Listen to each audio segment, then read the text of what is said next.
The Swindlers. In a certain country, there were two swindlers. They wandered from village to village in the guise of monks, claiming that they could drive away spirits and ward off evil with talismans. People believed them and gave them money. The elder one posed as the guru while the younger called himself his disciple, but they shared their evil gains equally between them. Cheats must be always on the move, so our swindlers did not stay in the same village for 2 days together. If they were in one country for 1 month, they shifted to another country the next month. Yet their ill fame followed them close on their heels. Indeed, they met one of their victims in a certain village. The victim raised a hue and cry. The culprits were suspected, questioned, beaten well, and finally pushed out of the village. After this, they parted company and went different ways. The Guru walked on for several days and came to a city. He went to a public choultry, sat cross legged upon a pile there, and closed his eyes, pretending to be in meditation. Soon, a band of idlers gathered in front of him and watched him curiously. After a time, the monk opened his eyes and smiled upon his audience. "Who are you, sir?" the onlookers asked him. "Where do you hail from? What miracles can you perform?" and so on. "What are we not capable of?" the swindler asked in return. "We can cure any disease with a pinch of powder. We can ward off any evil with a talisman. We can drive away the wickedest of devils." At once he began to make business. Quite a lot of people took his powder, while some asked for talismans too. He collected money from all, saying that it was for the monastery at Haridwar. Soon the crowd became very large, but all the people did not do business with the swindler, because they were not sure that they would get their money's worth.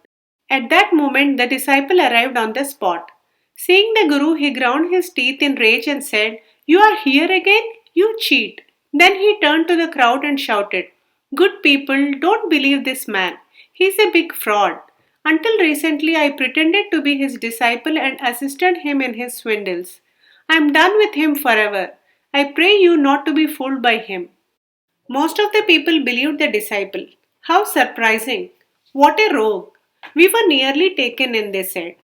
But those who had already bought powder and talismans from the monk now turned to him and said, "Sir, why do you let him speak such nonsense? Permit us to give him a good hiding." The Guru passed his hand over his beard and said, "Poor fool, don't touch him, leave him to his sins." This only angered the disciple still more. He said to the elder man, "I know all about you. If anyone dares to lay hands upon me, I will reveal everything about you."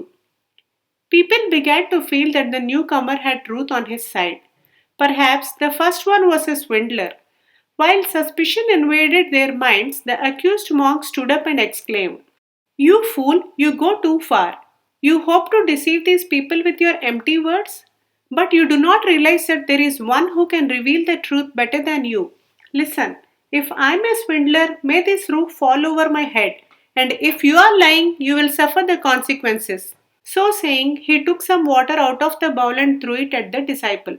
At once the disciple fell sideways like an axe tree, kicked his legs about for a while and lay stiff and still. "He is dead! He is dead!" everyone shouted. "Insult a holy man and you are doomed," some said. "The fool thought that the other man was just a common monk. Now he knows," said others. Some others approached the Guru and said, "Sir, spare the fellow's life. After all, he was an ignorant fool." The Guru appeared to change his mind. He took out a talisman, tied it around the disciple's arm, and said, "We forgive you." The next instant, the disciple opened his eyes, as though he woke out of his sleep. Then he sat up and looked round in confusion. He got up weeping, fell upon the Guru's feet, and lamented. "Pardon me, master." "You are pardoned this time," said the Guru. "Go your way, never abuse holy men again." The disciple stood up, dried his eyes, and went away. Business started again. Almost everyone bought a talisman from the monk, and the monk made a decent amount of money. Later, the Guru left the city, and on the way the disciple joined him. They shared the money equally and separated again to enact the same drama in another place.